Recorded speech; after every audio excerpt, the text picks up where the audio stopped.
Welcome to RM biology WB NEET UG counselling related আরো একটি ভিডিওতে তোমাদের স্বাগত। তোমরা প্রত্যেকেই জানো তোমাদের সেকেন্ড রাউন্ডের কিন্তু রেজাল্ট ডিক্লেয়ার হয়ে গেছে।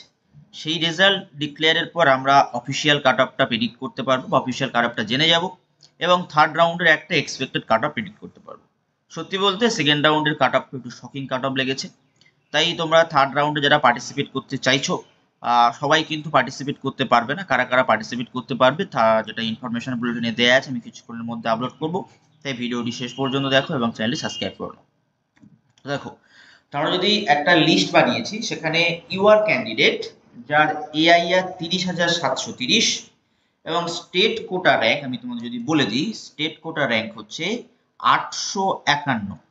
এই যে 851 র্যাঙ্কটা, যেটা সেকেন্ড টাইম এসকিউ ভেরিফিকেশন হয়েছিল তার উপর বেস করে মার্কস কত 645, মার্কস 645। আগের বার যেটা 636 ছিল সেখান থেকে +9 হয়েছে, মানে বুঝতেই পারছো কি রকম একটা ইনক্রিজ করেছে। যত বছর আমরা দেখছি আইপিএমপি বলো নিট বলো, তো ফার্স্ট রাউন্ডের তুলনায় সেকেন্ড রাউন্ডে কাট অফটা 1 নাম্বার হলেও ডিক্রিজ করে, এখানে 9 নাম্বার ইনক্রিজ করেছে। OBC A state quota rank 1370, AIR 42,078, marks 633। কোথায় হয়েছে?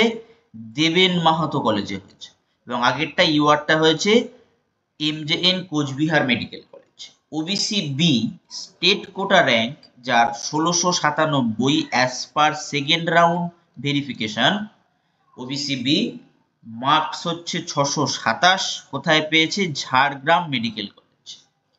ইডাব্লিউএস এর ক্ষেত্রে 85,033, যেটা এআইআর 1 লাখের কাছাকাছি চলে গেছিল, 1 লাখ প্লাস ছিল ফার্স্ট রাউন্ডে।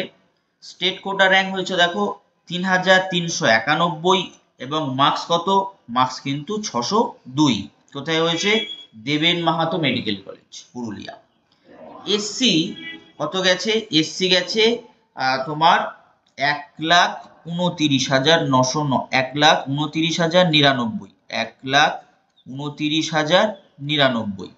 এবং স্টেট কোটা র্যাঙ্ক কত হয়েছে? 4,536, মার্কস কত? 556। অ্যালোটেড কলেজ কোথায়?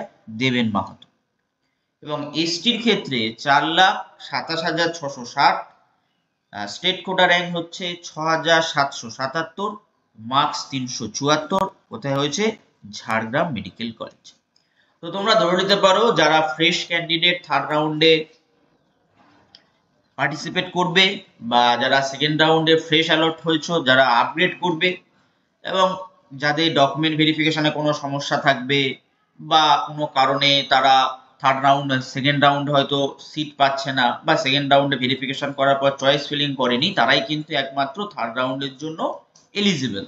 তো তাদের ক্ষেত্রে বলবো তোমাদের কাট অফটা খুব বেশি কমবে না, এই যা দেখতে পাচ্ছ এই থাকবে, বা বড় জোর যদি সিট কনভার্সনটা হয় অর্থাৎ এআইকিউ থেকে সিট ফিরে আসে, বড় জোর তোমাদের কমতে পারে +1 থেকে মানে -1 থেকে -2, অর্থাৎ 643 বা 44, আর বাকিগুলো সব 1 নাম্বার করে কমিয়ে নাও। এসটিটা একটু কমতে পারে বেশ কিছুটা নাম্বার, আর এসসি কমতে পারে, বাকি কিন্তু ক্যাটাগরিতে কমার চান্স নেই। এই আমি আমার ইউটিউবের হিস্ট্রি বা আমি যতদিন আইপিএমটি নিট পড়াচ্ছি তার মধ্যে এই প্রথম দেখলাম যে ফার্স্ট রাউন্ড হয়ে যাওয়ার পর সেকেন্ড রাউন্ডে গিয়ে কাট অফটা ইনক্রিজ করে গেল। ঠিক আছে, এটা একটা শকিং ব্যাপার। তো কি কারণে হয়েছে সেটা বলাটা বড় মুশকিল। তোমরা চেকও করতে পারো, দেখবে তোমাদের যে পিডিএফটা দেওয়া হয়েছে সেখানে তোমরা সার্চও করতে পারো ফ্রেশ অ্যালটমেন্ট বলে, তোমরা দেখে নিতে পারো যে কত সিট ছিল সেকেন্ড রাউন্ডের জন্য বরাদ্দ আর কতগুলো ফ্রেশ অ্যালটমেন্ট হয়েছে, তাহলে তোমরা বুঝতে পারবে আদৌ এটা স্ক্যাম কি স্ক্যাম নয়।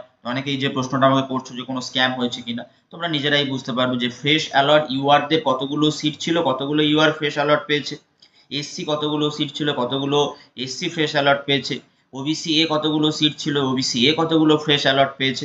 তোমরা নিজেরাই কিন্তু সার্চ করে ওই পিডিএফ থেকে দেখে নিতে পারবে, দেখে নিলেই তোমরা বুঝতে পারবে যে এখানে কেমন কি ব্যাপারটা ঘটেছে। তো আজকের ভিডিওটি এই পর্যন্ত। যারা চ্যানেলে নতুন, চ্যানেলটি সাবস্ক্রাইব করে নিও এবং বেল বাটনটি বাজিয়ে দিও।